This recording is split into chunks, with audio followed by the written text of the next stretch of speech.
சின்ன முருகைய சிங்கார முருகைய சின்ன சின்ன முருகைய சிங்கார முருகைய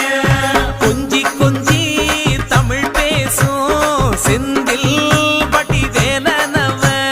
கொஞ்சி கொஞ்சி தமிழ் பேசும் செந்தில் வடிவேலனவ சின்ன சின்ன முருகைய சிங்கார முருகைய கொஞ்சி கொஞ்சி தமிழ் பேசும் செந்தில் வடிவேலனவ சுப்பிரமணிய சாமி என்பார், கார்த்திகேயன் என்பார், சுவாமிநாதன் என்பார், முக அமுதன் என்பார், பாலசுப்பிரமணியன் என்பார், கருணாகரன் என்பார், கதிர்காம கந்தன் என்பார், கதிர்வேல சுவாமி என்பார்.